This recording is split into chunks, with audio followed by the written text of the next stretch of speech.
Game 2 of the NBA Finals now in the books, and we saw a dramatic conclusion with the Miami Heat coming back after being down in that fourth quarter to win the game, and Jamal Murray missing the game-tying three-pointer to send it into overtime.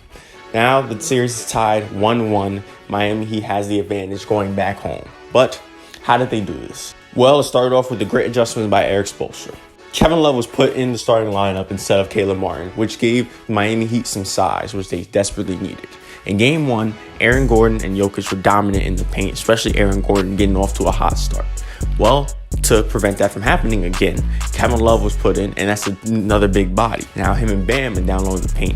Aaron Gordon didn't have as much success, and the Nuggets didn't go in the paint as much. Overall, Kevin Love gives them a bit of everything. He gives them rebounding, gives them outlet passing, gives them screens, pick and pops, three-point shooting, and he gives them a big body on the defensive side of the ball, which was much needed, as I just mentioned. Now, speaking of three-point shooting, as I mentioned with K-Love, the shooters for Miami, they came to play.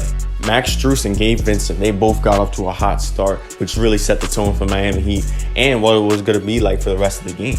Three-point shooting in Miami was desperately needed in Game 1, and they missed a lot of three-point shots, wide open, took a lot of three-point shots as well. But in this game, they bounced back, and I got to give them all the credit. Gabe Vincent especially, I mean, he was fantastic in this game. 23 on the night. He was a great scorer. He was a finisher. He took that load off of Jimmy and Bam. So he deserves a lot of that credit. Bam and Jimmy, they came to play, both of them. Jimmy was more aggressive in this game, unlike Game 1. You know, I got on his case because he tends to do that. He tries to be more of a facilitator and playmaker. No, you're going to need to score. You're going to need to take over in certain aspects of the game. And that's what he did, especially in that fourth. You know, Jimmy, he shows up in the fourth quarter. He made some big shots. Bam, another great game for him. I'm not going to praise him too much because he's inconsistent. So I got to wait for the next 2 games in Miami. We'll see what happens there. But he was big time. He was spectacular. I give him some credit, you know. But what I want to talk about is the Heat and how they survived that run led by Jamal Murray and the Nuggets in the second quarter. You know, of course, after the run, they were down by double digits, but that's nothing to the Heat. I mean, they've come back from double digits worse all postseason long. So you never count out the Miami Heat. They kept it within striking distance, and they were able to come back like they did. You know, and I give some credit to Duncan Robinson as well. Duncan Robinson, especially in that fourth quarter, he was excellent. His three-point shooting was big time for Miami, which led to that comeback and led to them to taking the lead and eventually, you know, winning the game. So I wanted to give Miami for just staying in the game and staying true to themselves, staying true to their strategy. Now, speaking of strategy, let's go on the defensive side of the ball. I already mentioned K-Love, right?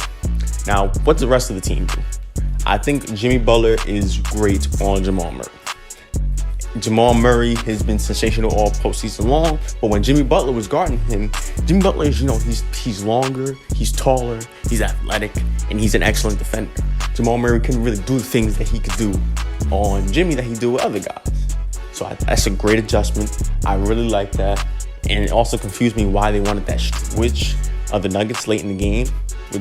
Like, you just take the ball and Gabe Vincent. Like, he was much easier to score on than Jimmy Butler is. He wanted to tie the game, but nonetheless. I think the strategy for the Heat for the rest of the series is going to be, we're going to let Jokic go one-on-one, and if he dominates, he dominates. We're not going to let any of these other guys get involved. Now, Jokic finished with 41 because he's just dominant and he's a beast and he's arguably the best player in the world. But he didn't get anybody else involved as much. He only had 4 assists. And the Nuggets really thrive off his playmaking and passing ability because it gets everybody in flow, it gets everybody in rhythm, it gets their confidence going up. But now he was just dominating. He couldn't get everybody else the ball because they chose to go one-on-one with him. Some help defense here and there, but mainly one-on-one. Now what happened? Michael Porter Jr., the third best player on the team, becomes obsolete now. He's nowhere to be found. 5 points, which is embarrassing for the third best player on the team in an NBA Finals game. But Kentavious Caldwell-Pope, key role player for them, good knockdown shooter for them. Only 6 points. These guys, they couldn't hit their shots. They didn't step up. They weren't in rhythm. Jokic couldn't get them the ball. So I like that strategy for the Heat. I don't think letting Jokic score 41 every game is going to help them win. But letting Jokic go one-on-one, and if he dominates, I can understand that. And I think Heat actually might have a chance with that strategy because the other guys aren't getting passes from him, and it takes him away from their rhythm and their flow on the offensive side of the ball.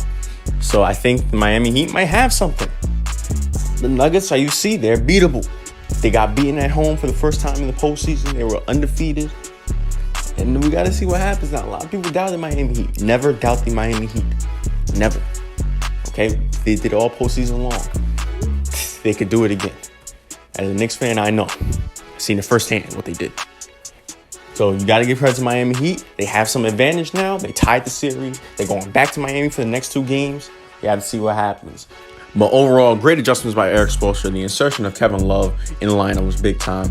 Excellent three-point shooting by Miami Heat. Big time play from Gabe Vincent, Duncan Robinson, Jimmy Butler, Bam Adebayo, Kyle Lowry too. I forgot to mention him. Kevin Love, Max Strus early on got it going.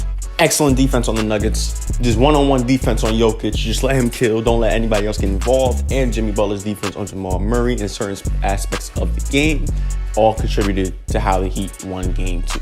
I have to see what happens in Game 3. Should be an excellent game. It'll be fun. Will be a Game 3 analysis after Game 3.